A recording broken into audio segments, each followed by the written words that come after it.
Jordan, we're getting back.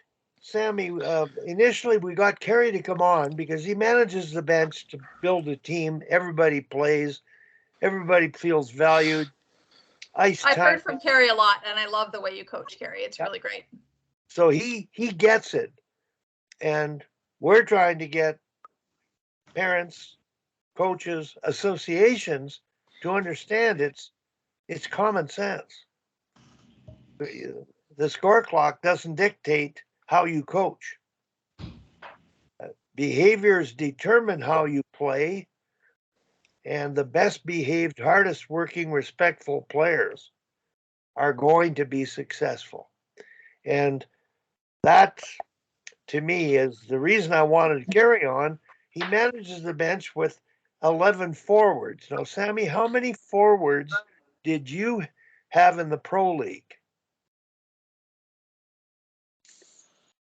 Your speaker. So we could play with 20 players. So it just depended on what Geraldine wanted to do on that day. You could play 7 and 11 if you wanted, or 6 and 12, or whatever you wanted to do.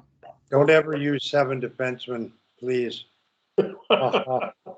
Absolutely. We actually weren't aware of it the first day, and we dressed 7 and 12. Except for the number 7 who's going in. There's no defenseman in the world who wants to play 7 defensemen.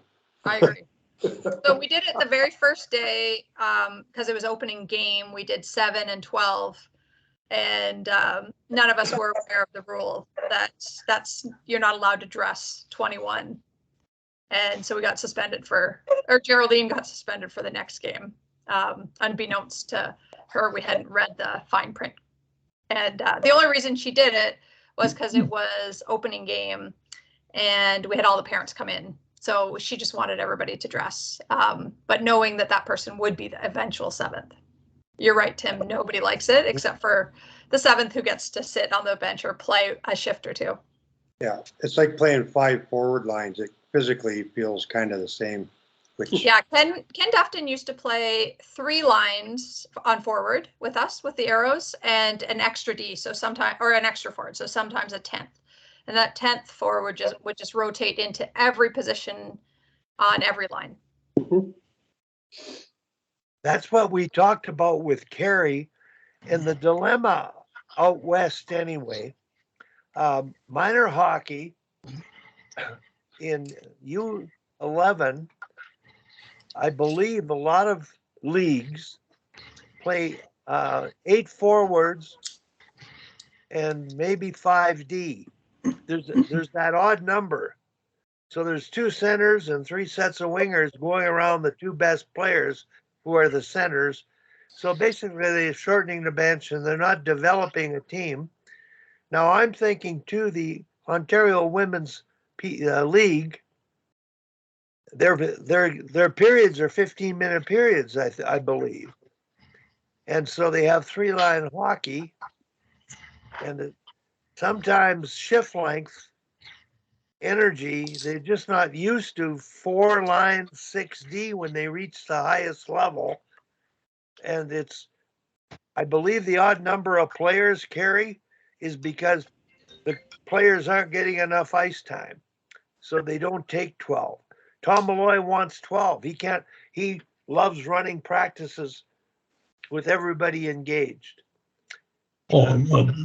Yeah, definitely practices. It's nice to have sometimes even more than 12 because you run both ends and whatnot. I think up to a certain age level, 9 forwards and 5D are perfect, and you should have more teams to accommodate that because it all comes down to the amount of time you have. Like if they're 15-minute periods, 3 lines and 5D are perfect for that amount of time. When you jump up to the 60 minutes. Last year, Kerry, they had 15, so it was 9 forward, 6D, and I thought it was really good. Yeah, so because he only played 15-minute periods. Because you can still use the same principles with 3 lines and or 3 sets of D. Like, you can set it up with your team. Like, hey, if you're really going, you're creating opportunities, you're back checking, you're blocking shots. I'm going to double shift you when I have an opportunity to do that. And you can create the reward, even though you've got 3 full lines. And again, as a coach, you have to really recognize, hey, if it's that foot soldier line who's being effective, creating the momentum and the scoring chances, they're the ones you double shift, not just your most talented players. You know, the effect of a foot soldier line getting double shifted, the effect that it has on everybody else, you know, it forces them to become foot soldiers and work as hard as they do. And that's the art, is getting your talented players to work as hard as your, you know, the players that made the team because they're energy players. You get your talented guys to work that as hard as they do, then you're going to have a great team. And